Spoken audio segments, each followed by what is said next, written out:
Assalamualaikum warahmatullahi wabarakatuh. Bulan Ramadan aman ditambah amalan mungkin ya, ditambah dan digandakan. Bagaimana dengan dosa Ustaz? Dosa dimaafkan. Tapi maksudnya kalau orang berbuat dosa di Ramadan itu luar biasa. Saya tidak pernah tahu apakah dosanya akan dilipat gandakan, tapi dosa dimaafkan kalau dia bertaubat. Karena Nabi SAW menyatakan kalau puasa itu menjadi penyebab bersihnya dosa, gitu kan? Harusnya jadi bersih dosanya. Makanya kata Nabi SAW dalam hadis riwayat Tirmidzi, kata Nabi SAW, kalau tiba awal malam Ramadan, maka semua syaitan-syaitan jahat dibelenggu. Semua pintu neraka ditutup, tidak terbuka satupun. Semua pintu surga ditutup, tidak tertutup satupun. Ya. Dan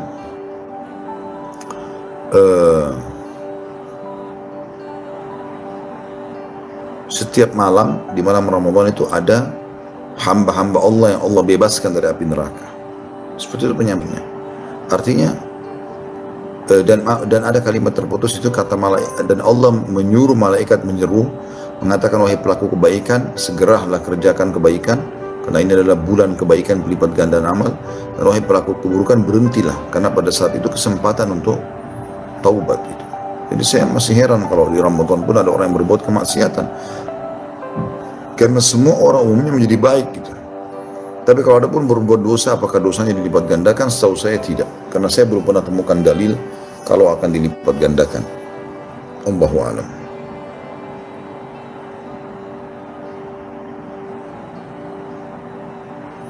So, bagaimana cara meningkatkan kualitas iman? Karena saya kadang merasa hati saya selalu mengingkari kebenaran. Iman itu bertambah dengan ketaatan dan berkurang dengan kemaksiatan. Kalau makin Anda melakukan ketaatan, mendekatkan diri kepada Allah SWT, apa saja itu, wajib ataupun sunnah, maka makin bertambah iman itu. Dia hanya akan berkurang kalau Anda buka pintu maksiat. Jadi caranya adalah sederhana. Anda memperbanyak amal saleh. Jadi kalau kita kasih ibaratnya dua telapak tangan saya ini adalah timbangan daripada amal baik dan amal buruk ya, pahala dan dosa. Kalau selama ini masih berimbang seperti ini ya timbangan, maka tidak akan khusyuk ibadah, tidak akan juga nikmat orang membuat dosa itu ya. Nah, kalau terbalik, dosanya lebih besar, lebih banyak, dalam seharian 24 jam dosa lebih banyak, amal soleh sedikit, maka lebih jauh lagi, tidak akan pernah khusyuk sholat, tidak akan pernah menangis dengarkan Al-Quran, bahkan ngantar jenazah, bencana alam, nggak berpengaruh bagi dia. Kapan ini ideal? Kalau amal dosa, buka pintu amal soleh, nanti dia naik. Nah seperti Ramadan akan datang ini, itu momen yang paling tepat itu, karena di Ramadan nanti pada saat datang kita akan mulai terus beribadah, terus berpuasa seharian dari pagi sampai maghrib, terus kita sholat, terus kita puasa, terus kita begini dan seterusnya. Banyak amal yang kita kerjakan, membaca Al-Quran, berzikir, naik dia. Dosa kan tertutup. Dan orang mau buat dosa pun, mau buat dosa di mana dia, kecuali memang dia betul-betul fasik luar biasa, dia memang sengaja merusak itu ya. Sengaja dia merusak, dalam arti kata di sini dia sengaja di bulan puasa di handphonenya dia tonton film porno misalnya, dia sendiri buat itu, karena lingkungan tidak akan ada. Di masa corona sekarang pun ini luar biasa Allah lindungi manusia dari maksiat, terutama orang beriman, karena tidak mau ditutup semua, bahkan tempat-tempat perjudian dunia ditutup, tempat perzinahan tutup gitu kan. Mereka nggak ada pekerjaan lain, solusinya adalah taubat. Bukan cuma itu, corona subhanallah, saya lihat ada gambaran dari NASA, kalau dengan ada corona, bumi ini makin bersih, gitu. Makin bersih, karena perusahaan-perusahaan, pabrik-pabrik tutup, banyak hal yang tutup, gitu kan, dan kehidupan menjadi steril, bersih kembali, walaupun memang ada korban-korban yang terjadi. Allahu a'lam. Assalamualaikum warahmatullahi wabarakatuh. Saya sudah punya niat untuk menikah, tapi saya masih cenderung melihat wanita dari segi fisik. Salahkah saya Ustaz? Oh enggak, sama sekali enggak. Anda punya hak untuk itu. Karena Nabi SAW bersabda, lihatlah sesuatu yang menarik ya dari orang yang akan engkau nikahi. Seperti itu. Memang kita harus lihat. Ya.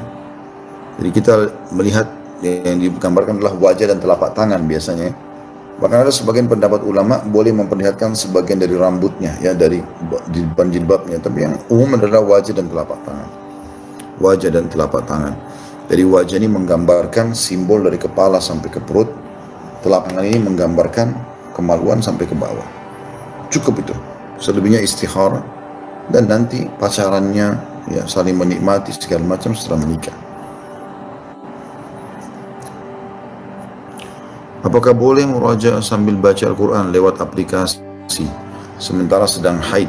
Saya masih melihat, ya, saya masih berpegang pada pendapat-pendapat yang mengatakan wanita haid boleh memegang aplikasi. Boleh memegang aplikasi karena aplikasi Al-Quran bukan Al-Quran sendiri dia. Di handphone, ya. Karena pernah Syekh Utsaimin rahimahullah ditanya salah satu ulama Saudi, ada anak muda mau masuk kamar mandi, kemudian dia bilang, Syekh, saya mau masuk kamar mandi. Boleh nggak saya masuk kamar mandi bawa handphone saya? Karena kan kalau ditaruh di luar bisa hilang kan gitu. Sementara di dalamnya handphone ada aplikasi Al-Quran.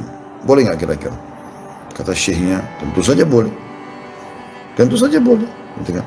Dia penasaran, dia ulangi lagi. Syekh, saya membawa handphone yang ada Al-Qurannya.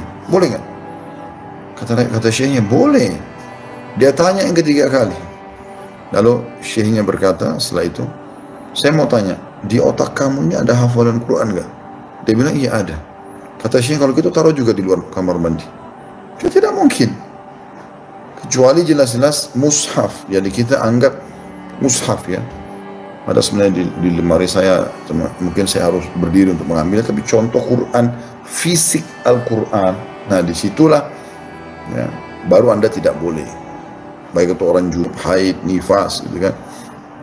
Nggak boleh, itu yang saya tahu. Allahu a'lam. Setelah salam tentunya, waalaikumsalam warahmatullahi wabarakatuh.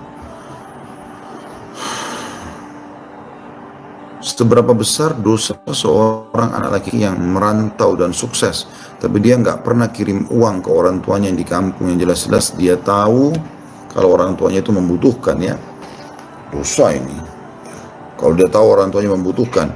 Beda kalau orang tuanya memang nggak butuh, orang tuanya kaya raya misalnya, ya. Itu lain. Kalau orang tuanya yang kaya raya, ya, dia memang tidak butuh, bahkan lebih kaya daripada anaknya, maka nggak ada masalah kalau dia tidak kirim uang. Tidak masalah kalau dia tidak kirim uang. Bahkan dia yang penting dia tidak putus silaturahim, tetap dia bakti dengan cara silaturahim.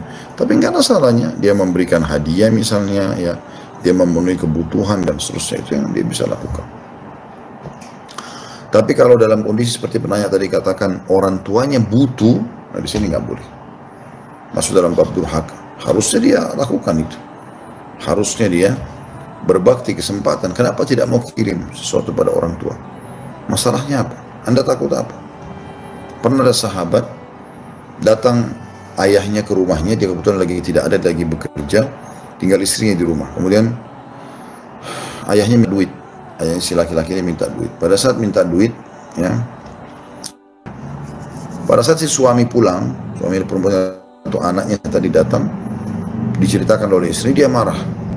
Kenapa kok ayahnya ambil uangnya tanpa izin dia? Seperti itu kesannya. Jadi dia marah sama ayahnya gara-gara itu. Maka dia lapor kepada Nabi SAW. Nabi SAW justru marah sama dia. Sambil Nabi mengatakan apa? Anta wa malika di abik. Hartamu milik ayahmu. Tidak usah bicara masalah itu. Kamu dengan hartamu semua milik ayahmu. Jadi nggak ada sesuatu yang membuat kenapa tidak membantu orang tua. Ya, seperti itu kurang lebih. Bolehkah mengajarkan pelajaran non-muslim di sekolah umum? Karena guru yang bersangkutan, saya tidak sempat baca, maaf. Oke.